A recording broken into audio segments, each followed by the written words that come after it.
Prezados irmãos e amigos e prezados ouvintes, em primeiro lugar eu desejo agradecer a Deus pela vida, a saúde.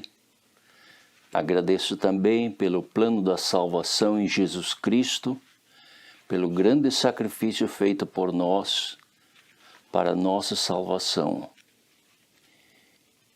E nesta hora queremos considerar a história do início e o estabelecimento do movimento de reforma.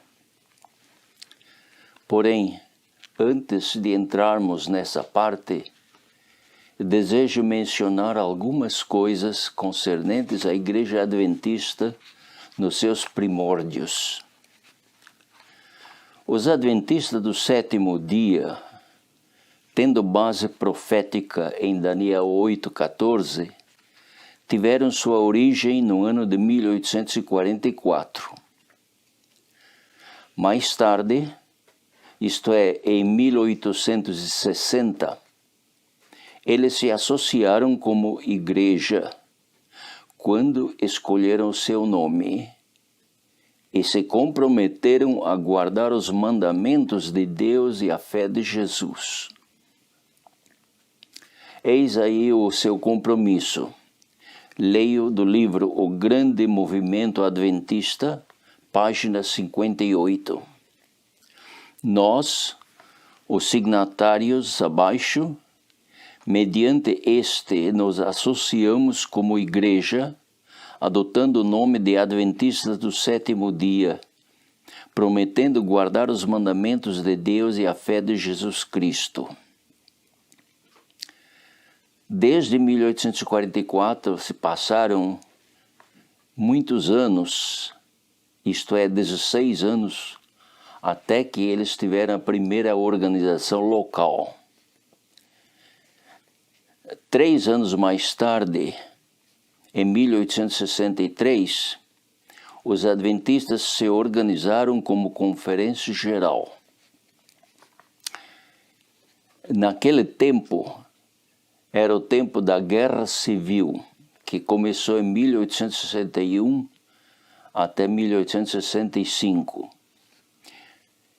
E no ano seguinte, depois da organização da Conferência Geral, no dia 2 de agosto de 1864, durante a Guerra Civil nos Estados Unidos, a comissão da Conferência Geral enviou uma carta ao governador de Michigan, a qual mencionaremos.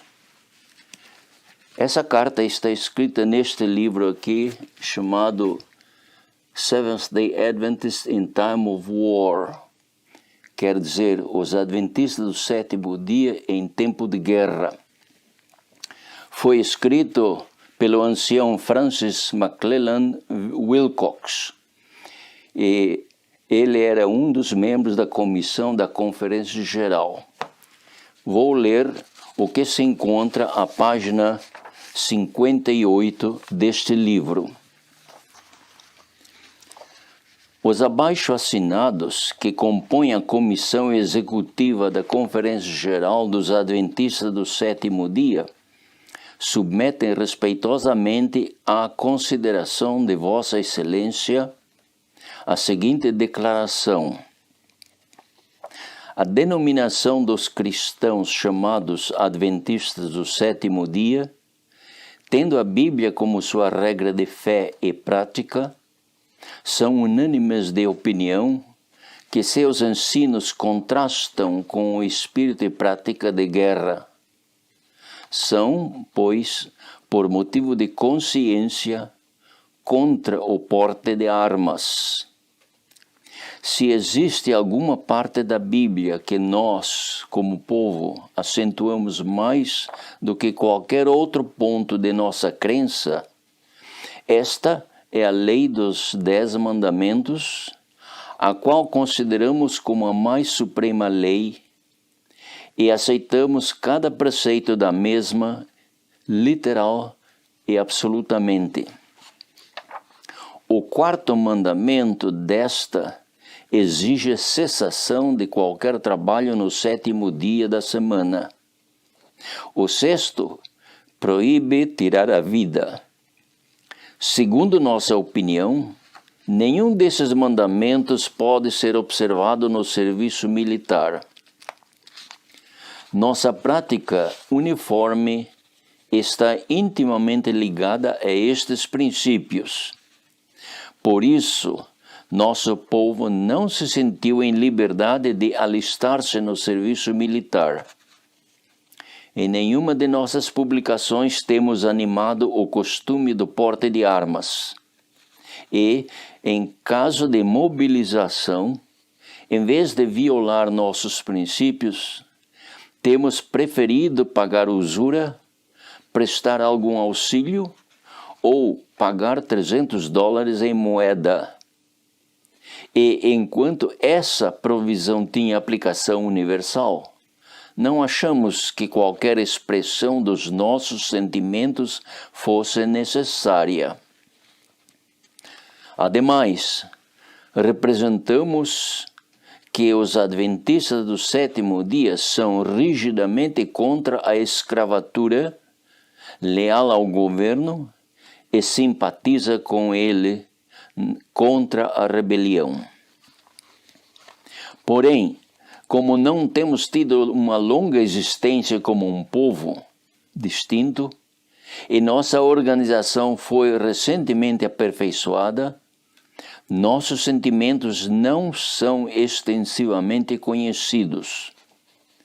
A mudança na lei faz necessário que tomemos uma posição mais pública no assunto.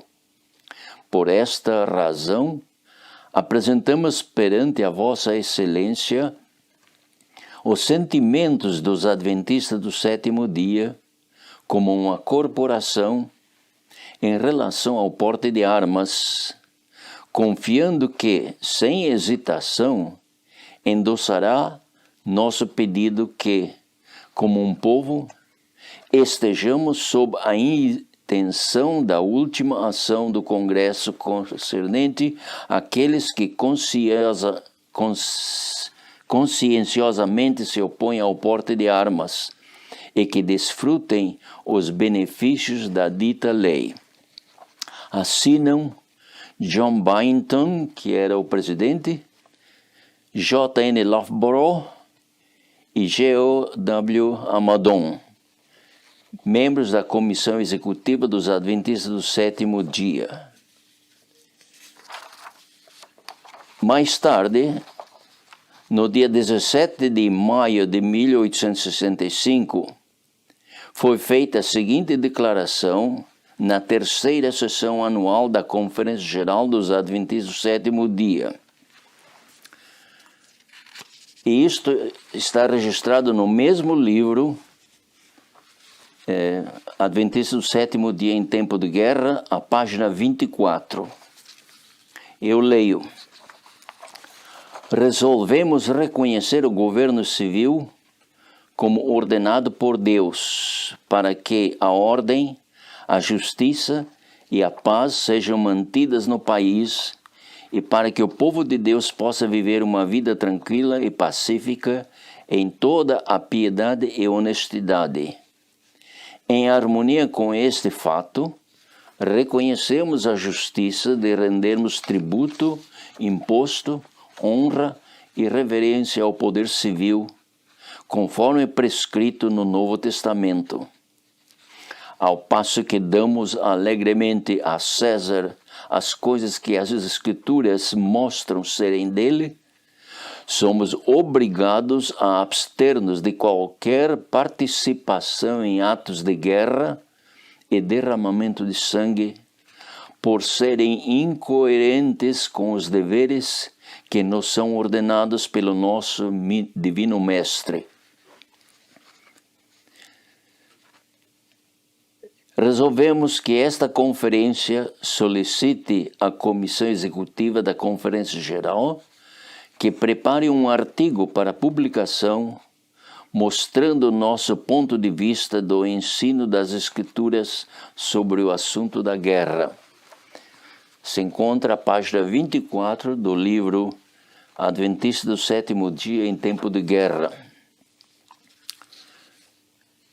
Na sessão da Conferência Geral em 1867, foi decidido ainda o seguinte, e isto se encontra na revista Review and Herald, 28 de maio de 1867. Leio. Resolvemos que, na opinião desta conferência, o porte de armas ou participação na guerra é uma violação dos ensinos do nosso Salvador e o espírito e letra da lei de Deus. Porém, é nosso dever render respeito aos governadores civis em obediência a tais leis que não chocam com a palavra de Deus. Ao cumprirmos este princípio, rendemos tributo, impostos, reverência, etc. Review and Herald, 28 de maio de 1867. Durante a Guerra Civil nos Estados Unidos de 1861 a 1865, a serva do Senhor, Ellen White, recebeu instruções do Senhor com respeito ao serviço militar e à guerra. Ela escreveu: o que eu vou ler está registrado em Testemunhos para a Igreja, volume 1, página 361 e 362, na edição em inglês. Leio. Foi-me mostrado que o povo de Deus, que é o seu tesouro especial, não pode entrar nesta guerra complicada, pois isto seria contrário a cada princípio de sua fé.